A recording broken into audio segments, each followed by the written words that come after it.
आज हम करेंगे रेवा तट चंद बरदाई यूजीसी नेट के लिए कविता वन। रेवा तट चंद बरदाई की एक अमूल्य रचना है। चौहान वंश के राजा पृथ्वीराज राज को आधार बनाकर लिखे गए महाकाव्य पृथ्वीराज रासों में कुल 69 समय सर्ग हैं। रेवा तट चंद बरदाई कृत पृथ्वीरासों का 27वां समय सर्ग है। रेवा तट समय का सार। देवगिरी युद्ध में जीतने पर पृथ्वीराज के सेनापति चमंडराय दाहिम ने उनका जो सो गान गाया। साथ ही रेवा तट पर ऐरावत हाथी के समान दिखने वाले हाथियों की चर्चा उनका शिकार करने का आग्रह किया। इस पर पृथ्वीराज चौहान ने चंद बरदाई से इन हाथियों के विषय में जानने की जिज्ञासा व्यक्त की। तब चंद ने पृथ्वीराज को ऋषि पल्लवा काव्य की कथा सुनाई। चमंडराय ने पृथ्वीराज के शिकार पर चलने की बात कही और बताया कि मार्ग में बड़े दांतों वाले हाथी एवं सिंह भी मिलेंगे। चमंडराय ने कहा कि रेवा तट पर कस्तूरी मृग, कबूतर एवं अन्य पक्षी भी रहते हैं। दक्षिण दिशा का सौंदर्य तो भी मनोहर है। अतंत पृथ्वीराज राज ने शिकार पर जाना तय किया। रेवा तट पर शिकार के समय ही पृथ्वीराज को लाहौर के शासक चंद पुंडीर दाहिम का पत्र मिला, जिसमें लिखा था कि मारूफ खां और सुल्तान गौरी चौहानों के साम्राज्य को उखाड़ फेंकने के लिए दावा बोल रहे हैं। पृथ्वीराज ने सामंतों को युद्ध के लिए तैयार किया और लाहौर को और कूच किया।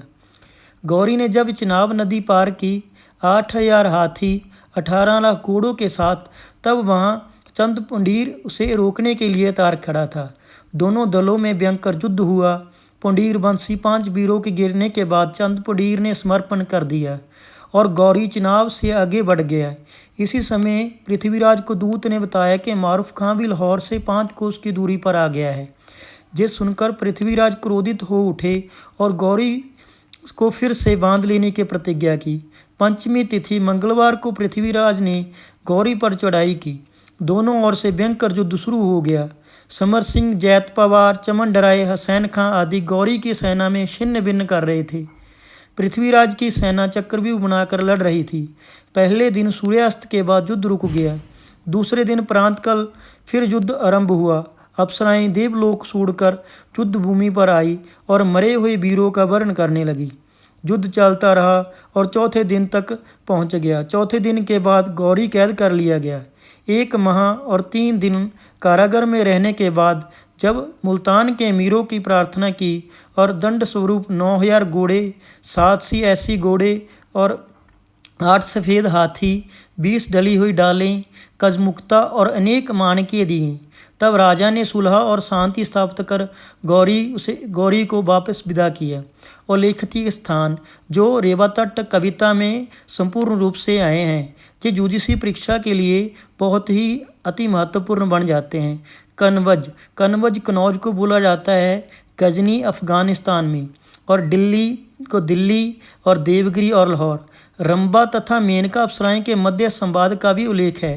प्रयुक्त छंद जो हैं इसमें कवदुहा, कवित्त, अरिल्ल, गाथा, साटक, कुंडलियाँ, संद कंठशोभा, भुजंगी, संद दंडमाली, संद मोतीदाम और संद रसवाला।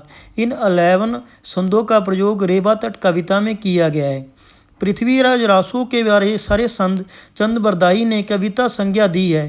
ये संद ग्रंथों में दिए हुए कवित्त के लक्षणों से नहीं मिलते, क्योंकि वे कवित्त नहीं सप्य है। 17वीं शताब्दी के पहले सप्य कवित्त नाम से ही प्रसिद्ध था। रेवा तट की महत्वपूर्ण काव्य पंक्तियाँ। दुहा छंद में देवगिरी जीते सुबट आयु चमंडराई, जय जय नृप कीर्त सकल कही कविजन गाई, मिलट राज पृथ्वीराज सु काही राव चमंड, रेवा तट जो मन करो तो बन अपोग जंड।